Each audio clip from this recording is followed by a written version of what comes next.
जनार्दना कृष्ण राधिकापते जन विमोचना कृष्ण जन्ममोचना गरुड वाहना कृष्ण गोपिकापते नयन मोहना कृष्ण नीरजेक्षणा.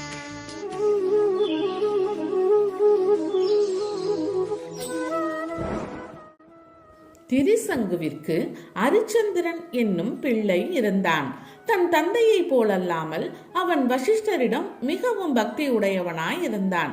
எனவே அரிச்சந்திரன் சம்பந்தமாய் வசிஷ்டருக்கும் விஸ்வாமித்திரருக்கும் நீண்ட நாட்கள் விரோதம் இருந்து வந்தது. அரிச்சந்திரன் நீண்ட நாட்கள் பிள்ளை பேறு இல்லாமல் இருந்து வந்தான். அப்பொழுது நாரதர் வருணனை உபாசித்தால் பிள்ளை பேறு உண்டாகும் என்று கூறினார்.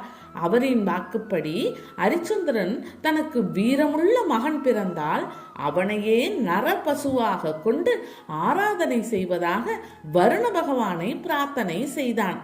வருணன் உடனே அனுகிரகம் செய்தான். அரிச்சந்திரனுக்கு அழகிய ஆண் குழந்தை பிறந்தது. உடனே வருணன் அரிச்சந்திரனை நோக்கி, அரிச்சந்திரா, நீ வேண்டிக் கொண்டபடி உனக்கு புத்திர பேறு உண்டாக்கி இருக்கின்றேன். அவனை பசுவாக வைத்துக்கொண்டு யாகம் செய்யும் என்று கட்டளையிட்டான். அதற்கு அரிச்சந்திரன் 10 நாட்கள் போகட்டும், அவன் சுத்தமாகி விடுவான், அதன் பின்னர் யாகம் செய்கின்றேன் என்று கூறினான். அந்த குழந்தைக்கு ரோஹிதர் என்று பெயரிட்டான். லோகிதாசன் என்று வேறு நூல்களும் கூறும். 10 நாட்கள் சென்றன. மீண்டும் அரிச்சந்திரனிடம் வந்த வருணன் முன்போலவே கூறினான். குழந்தைக்கு பல் முளைத்த பின்னர் யாகம் செய்வதாக கூறினான். பல் முளைத்தது. அதன் பின்னர் யாகம் செய்யும்படி வருணன் கேட்டான். அதற்கு அரிச்சந்திரன் பல் விழட்டும், அதன் பின்னர் யாகம் செய்கின்றேன் என்றான். பல்லும் விழுந்தது. மீண்டும் வந்து வருணன் கேட்டான். அவனுக்கு ஆயுத பயிற்சி ஏற்படட்டும், அதன் பின்னர் யாகம் செய்கின்றேன் என்று கூறினான். இவ்வாறு பல ஆண்டுகள் அரிச்சந்திரன் வருணனை ஏமாற்றி வந்தான். ரோஹிதர் வளர்ந்து பெரியவனானான்.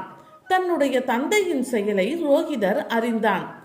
என்றைக்கு இருந்தாலும் தன்னுடைய உயிர் போய்விடும் என்பதை அறிந்த ரோஹிதர் வில்லம்பை கையில் எடுத்துக்கொண்டு காட்டிற்கு சென்று விட்டான். ரோஹிதர் காட்டிற்கு சென்று விட்டான் என்பதை வருணன் அறிந்தான். அளவற்ற கோபம் கொண்டான். வாக்கு தவறிய அரிச்சந்திரனுக்கு மகோதரம் என்ற வியாதியை உண்டாக்கிவிட்டான். அந்த வியாதியின் காரணமாய் அரிச்சந்திரன் வயிற்று வலியால் துடியாய் துடித்தான். காட்டில் வாழும் ரோஹிதர் இதனை கேள்விப்பட்டான். உடனே நாட்டிற்கு திரும்பி தந்தையின் வியாதியை நீக்க வேண்டும் என்று எண்ணினான். ஆனால் மகேந்திரன் விடவில்லை. அவன் அந்தன வடிவம் கொண்டு, ரோஹிதா, நீ நாட்டிற்கு செல்ல வேண்டாம், தீர்த்த யாத்திரை செய், அதனால் உன்னுடைய தந்தையின் நோய் குணமாகும் என்று கூறி தடுத்தான். ரோஹிதரும் தீர்த்த யாத்திரை செய்தான். பிறகு நாட்டிற்கு திரும்ப முயன்றான். மீண்டும் இந்திரன் வந்து தடுத்தான். இவ்வாறு பல முறை நடந்தது. 6 ஆண்டுகளுக்கு பின்னர் ரோஹிதர் நாட்டிற்கு திரும்பினான். வரும்பழியில் அஜீகர்த்தர் என்பவரை கண்டான். அந்த அஜீகர்த்தருக்கு சுனச்சேபன் என்ற பிள்ளை இருந்தான். அவருடைய பிள்ளைகளில் அவன் நடு பிள்ளை.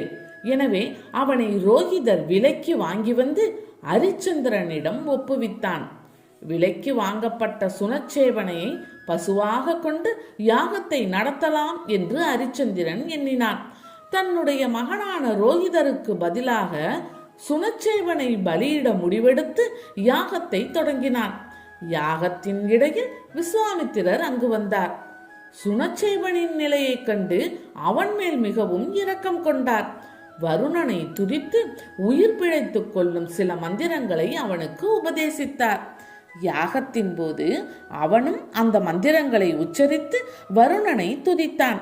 அவனை சந்தோஷிக்க செய்து உயிர் பிழைத்து கொண்டான். அங்கிருந்து விடுதலையும் பெற்றுக்கொண்டான். விஸ்வாமித்திரருக்கு சுனச்சேவனின் மேல் அளவற்ற அன்பு பிறந்தது. அவனை தன்னுடைய மகனாகவே ஏற்றுக்கொண்டார். யாகத்தின் காரணமாய் மகிழ்ச்சி அடைந்த இந்திரன் ஹரிச்சந்திரனுக்கு தங்கத்தேர் ஒன்றை பரிசாக வழங்கினான். பிறகு ஹரிச்சந்திரன் விஸ்வாமித்திரரிடம் ஞான உபதேசம் பெற்றான். அவருடைய அன்பையும் பெற்றான். மனைவியுடன் சத்தியம் தவறாமல் வாழத் தொடங்கினான். ஞானவானாக மாறினான். பின்னர் பகவத சொரூபத்தில் லயித்து முக்தி எய்தினான். அரிச்சந்திரன் சத்தியம் தவறாமல் வாழ்ந்தான். விஸ்வாமித்திரர் அவனுக்கு பல சோதனைகளை உண்டாக்கினார். பொய் பேச மறுத்த அவன் தன் மனைவியையும் மக்களையும் விற்றான். மயானத்தை காத்தான். கொடிய துன்பங்களை அனுபவித்த நிலையில் சத்தியம் தவறாமல் வாழ்ந்த அவனை தெய்வம் காப்பாற்றியது. முடிவில் தன் மனைவி மகனுடன் சக்கரவர்த்தியாக முடிசூட்டி கொண்டான் என்ற நீண்ட வரலாற்றினை பிற நூல்கள் தெரிவிக்கின்றன. ஆனால் மூல பாகவதத்தில் அவ்வரலாறு இல்லை.